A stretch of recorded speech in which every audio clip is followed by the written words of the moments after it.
as somebody building a startup, the best advice I ever got was from my mom, who told me, you don't have to know how to do everything. You want to surround yourself with people that are smarter than you. You have the vision. That's what you're good at. And you might get it done, but surrounding yourself with people that are smarter than you, that know how to do some of the things you don't know how to do, is the best way to be successful. Because you can keep everybody on point and make sure that you achieve your mission, and equally have those people that have the skill set that you don't have.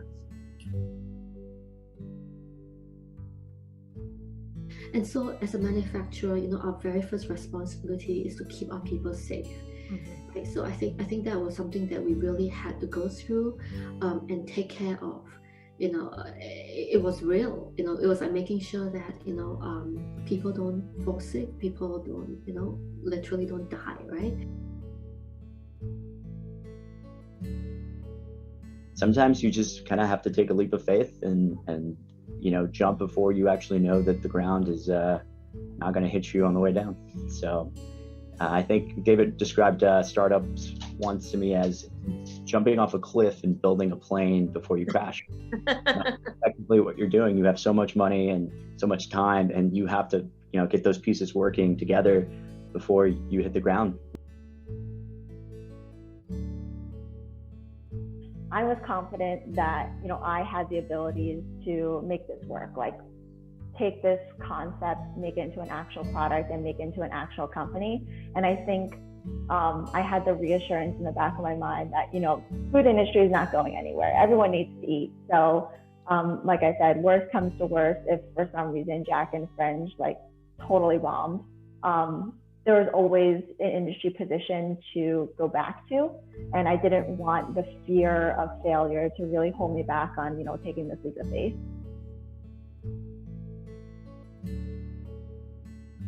It definitely takes time to educate yourself, to find the right supplier, retooling, whatever it is that you're making. Because, if you're used to working with a straight polyester, recycled polyester, it might have a different feel, it might have a different weight. So you might have to, adjust your designs in order to accommodate that. So it's definitely a process, right? You can't just flip a switch and have it all happen overnight, for sure. But I definitely applaud the brands that are taking the time to do it, because it's definitely an investment in the long term. You really have to take care of yourself and take time off and rest and recover. And I'm big on sleep, hydration, not just because of Liquid IV, but with water in general too.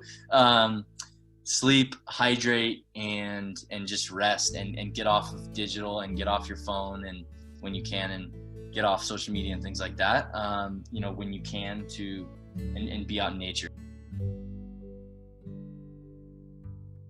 To be quite honest, I don't know what the objective is, but having fun, creating a platform where we highlight amazing future tech is something that we ended up doing with Kind Earth Tech.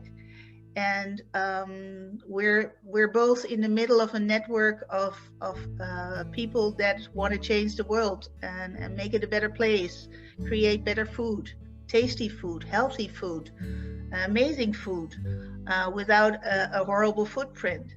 And if we meet them, if we find them, we just put them on stage and create an event around them in a way that an event should be, and in a way that it's an event that I would like to go to myself.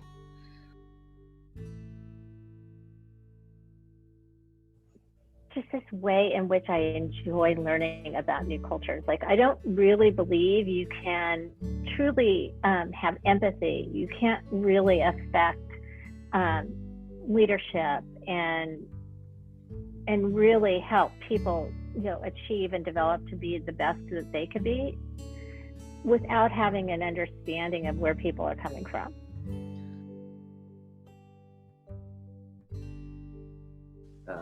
I do also, however, think that the adoption of these kinds of progressive foods in this part of the world is just the beginning. And one of the things that I've been speaking a lot about is that in the next 5 years, we're going to see a major acceleration in Asia and I think it's most necessary there. And I think the BRIC countries are where we need to see the biggest advancement in plant-based, and I think we're going to. I think Brazil, India, China, and to an extent Russia, but particularly Brazil, India, and China are going to see massive growth in these areas.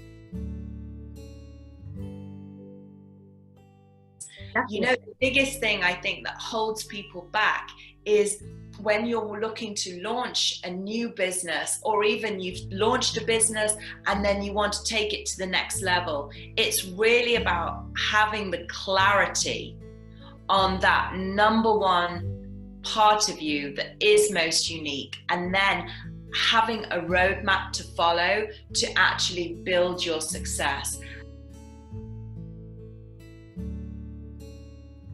And the most surprising thing I learned was that we are all, at the end of the day, flawed human beings. What I mean by that is, like, you know, you could come up with the most perfect customized meal plan, but no one is going to follow those customized meal plans to the T. And the goal is not to have the most perfect meal plan, because the most perfect meal plan will always fail, because you are expecting perfection from yourself and from people. You can't build a team without great leadership, you know? So it has to like begin with like the founder, and that passion, you know, is contagious. And then that's how you attract people to you, right? Just to say, well, I want to make this product, I'm just going to go outsource everything. Well, then you're going to have this like fragmented team. You'll never have like a real team. And then what happens when people quit? Then you're just going to go and replace them because you never knew how to do that job in the first place, and so on and so forth. So absolutely, you need to have the passion, and like you need to have clarity on like why. Like, why did you make this product? Who is it for? What problem does it solve? How does it make their life better? Food is all about trust, right? And so you really have to build a relationship with your customers. And it's not enough about just clearly outlining your value props and what's different about you. I mean, that's important, but that's table stakes. I think if you're talking about an excellent brand, you need to build the relationships, you need to generate trust. And I think to our earlier point, you need to tell an interesting story. So we put tons of recipes on there. We put the science on there so they could understand, because you have to talk people into this. Like, wow, come on, apple's going to hydrate me. Everybody knows you have to drink 8 glasses of water a day. What are you talking about? So we really wanted to create lots of recipes, and they're all there on that website. And also to target vulnerable people like the elderly, and to make people aware, you know, a lot of the elderly are on pharmaceuticals. They're often on many pharmaceuticals. Each one of those pharmaceuticals has an opposing electrical charge, which takes down their hydration. Now, if anybody needs to be hydrated, it's the elderly.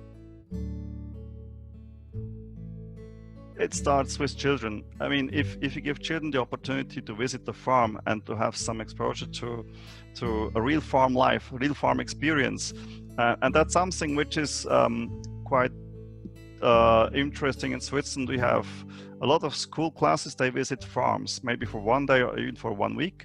So they see how the farmer works and what it takes to produce, for example, milk or apples or potatoes. And that's not just a quick thing, it takes time, and it takes care for animals, care for plants.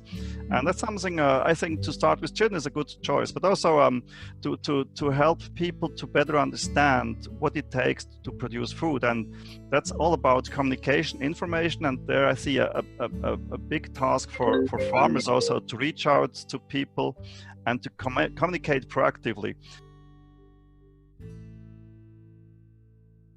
The problem we're living with that we don't realize because we're swimming in the problem is that we live an abnormal life as moderns, which is divorced from nature, which drives us biologically. We are biologically driven. We're better biologically driven by how much nature we're exposed to, how much of our environment we're exposed to, because we're meant to live in a natural environment.